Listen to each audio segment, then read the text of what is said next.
Elon Musk. Were you a little naive when you thought I can easily build an electric car and a rocket? I didn't think it would be easy. Like I said, I thought they would probably fail. But you know, like creating a company is almost like having a child. So it's sort of like, how do you say your child should not have food? So once you have the company, you have to feed it and nurse it and take care of it, even if it ruins you. Yeah.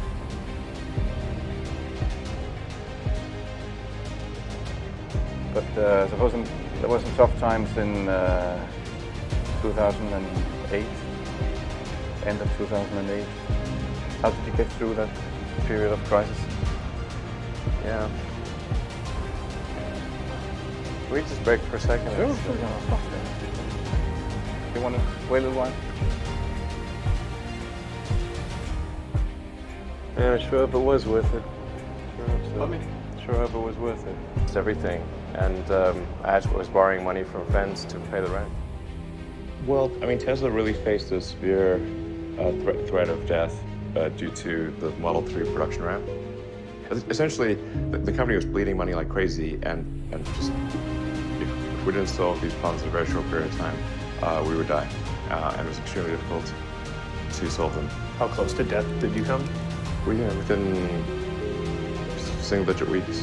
22 hours a day? Like how many hours? So 7 days a week, sleeping in the factory. I worked everywhere. I worked in the paint shop, general assembly, body shop. You ever worry about yourself imploding? Like just too much? Absolutely. No one should put this many hours into work. This is not good. People should not work this hard. They should not do this. It's very painful. Painful in what sense? It hurts my brain, my heart. Where do you come up with your best ideas? Are you on vacation, or are you kind of just like in the middle of the night you wake up and start drawing things down? Or You know, sounds really cliche, but like the shower is probably like wake up and go to shower in the morning. And I think actually what's really happened is kind of stuff is percolated in the subconscious. Right.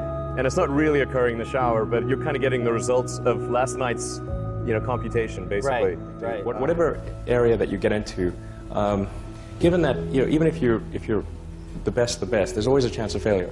So I think it's important that you really like whatever you're doing. If you don't like it, life is too short. I'd say and also if you like what you're doing, you think about it even when you're not working.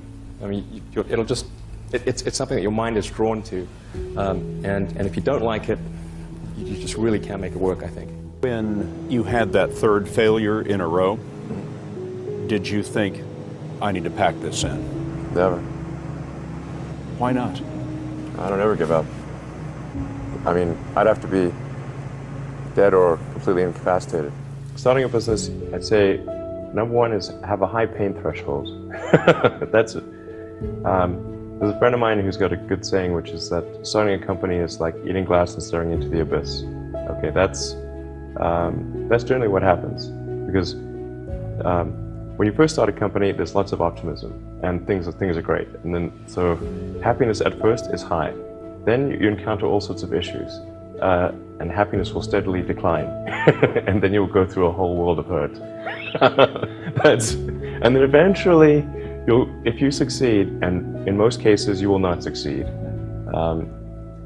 and Tesla almost didn't succeed, came very close to failure.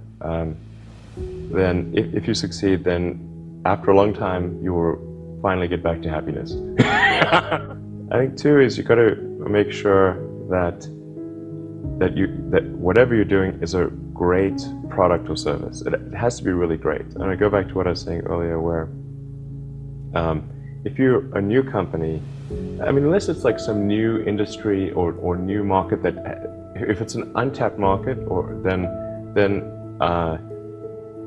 you have more ability to,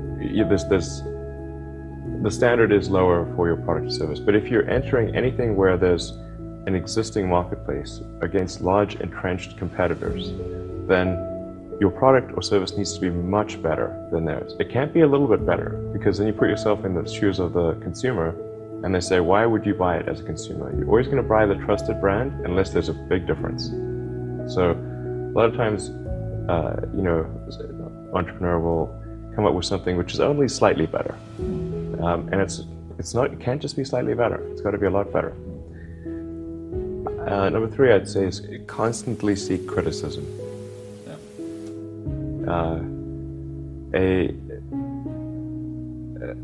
A well thought out critique of whatever you're doing is as valuable as gold, and you should seek that from everyone you can, but particularly your friends.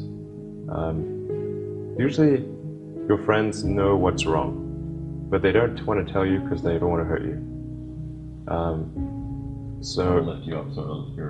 yeah. So they'll say, "Oh, I want to encourage my friend, so I'm not going to tell him what I think is wrong with this product." Yeah.